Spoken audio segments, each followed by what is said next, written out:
A 64-year-old smoker was rushed to the GRMC emergency room earlier this year complaining of severe shortness of breath. He said a family physician had already diagnosed him with recurrent pneumonia. However, GRMC Pulmonologist Dr. Agustin said a CAT scan and subsequent biopsy showed something more serious. We did an endobronchial biopsy on him, and it was proven that he has cancer. And his cancer was one of the most aggressive lung cancer, which is a small cell cancer, which grows fast. The patient needed an aggressive combination of chemo and radiation therapy, but even before that, he had a more immediate need to breathe better. And by opening up his airway, which was obstructed from outside by this big mass, would provide him with two things. Would provide him with good respiratory status. It would decrease his level of breathlessness. At the same time, it would prevent from future infection, because if you obstruct your airway, anything distal to it, you would have post-obstructive pneumonia. And this would affect further treatment for this patient, especially chemotherapy. The procedure chosen by Dr. Agustin to help this man breathe better and get through the more rigorous cancer treatment he faced was an endobronchial stent, a tiny tube often used to open up clogged blood vessels, but they can also be used to open up an airway. His lung mass was so big that it obstructs the lower part of his lung. So we placed it in between the middle and the lower part of his lung, and that air pipe to create a good avenue of airway.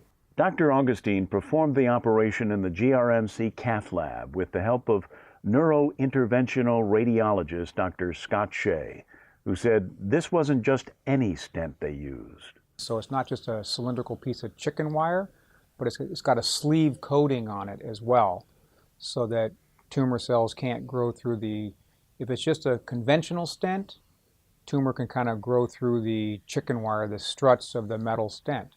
This has got a sleeve on it so that it's got better long-term durability and patency. We actually did it endobronchially, so we let the patient sleep, put in a breathing tube on him. Actually, all the procedures are done through the mouth, going to the air pipe, and all of it is being done endobronchially within the airway. Because there's virtually no physiologic insult to the patient, their recovery is immediate.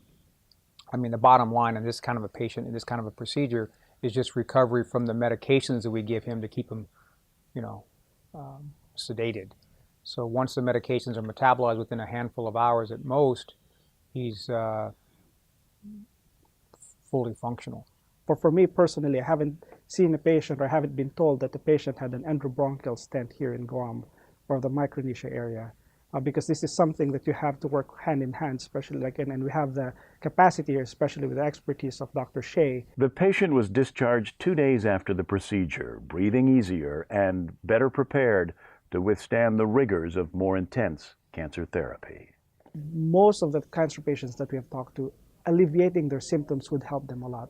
Having them walk again from bed to their bathroom, having them walk again outside their home without enduring shortness of breath is one thing that you could provide them.